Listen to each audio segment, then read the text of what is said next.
একটা সময় ছিল যখন দেশের অবস্থা অনেক ভালো ছিল। বর্তমান পরিস্থিতিকে দেখে মানুষ ট্রেনের কাছে যেতে ভয় পাচ্ছে, কারণ পরপর দুটো অ্যাক্সিডেন্ট হয়ে গেছে। আর কালকে দেখলাম শাহজালাল বিমানবন্দরে আগুন লেগে গেছে। এইসব ঘটনা দিয়ে সাধারণ মানুষের জীবন অনেক ভয়ে কাটছে। তবে বলতে গেলে এইসব ঘটনা দেখে নিজে এইসব বিষয় থেকে এড়িয়ে যাচ্ছে, কিন্তু যারা যারা বর্তমান পরিস্থিতিতে সেই জায়গাতে উপস্থিত ছিল, তাদের জীবনে কি না ঘটলো, তাদের জীবন শেষ হয়ে গেল বা তাদের স্বপ্ন আশা আকাঙ্ক্ষা সব শেষ হয়ে গেল। এইসব বিষয়ে কিছু যাচাই বাছাই করা দরকার আছে, কারণ মানুষের জীবন নিয়ে খেলা হচ্ছে আজকাল। মানুষ যাচ্ছে নিজের স্বপ্ন নিয়ে বা বিভিন্ন ধরনের আর কি বলতে গেলেন বিভিন্ন জায়গায় যাচ্ছে ঘুরতে, আগুন লেগে যাচ্ছে, ট্রেন অ্যাক্সিডেন্ট হয়ে যাচ্ছে।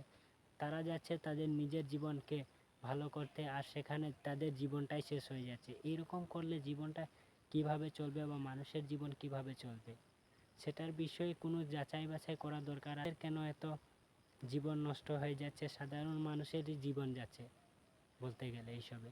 আর ট্রেনের কথা বলতে গেলে, ট্রেনের তো অধিকতর সময় দেখা যায় রিপেয়ারিংয়ের কাজেই চলে না, কারণ বর্তমান পরিস্থিতিতে যে সরকার এসেছে, তো সে ভালোভাবে ধারণা নেই যারা কর্মকর্তা তারা ঠিকভাবে কাজ করছে কিনা, তাদেরকে যাচাই বাছাই করার দরকার আছে। কারণ কিছু মানুষের ভুল মিস্টেকের কারণেও মানুষের জীবন চলে যাচ্ছে।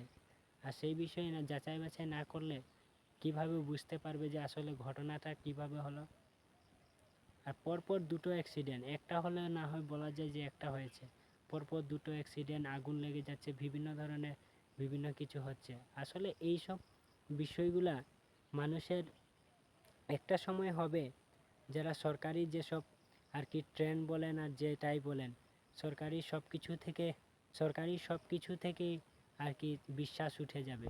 আর এই বিশ্বাসটা না ওঠার আগে তারে তাদের ইনিশিয়েটিভ আর কি কিছু অ্যাকশন নেওয়া দরকার আছে, যে এই ঘটনাটার পিছনে মাস্টারমাইন্ড কী বা তাদের রহস্য কী বা কীভাবে হলো সেই বিষয়টা পুরো ধারণা নিতে হবে। তবে মানুষের ভিতরে একটা আর কি বিশ্বাস জাগিয়ে নিতে পারবে।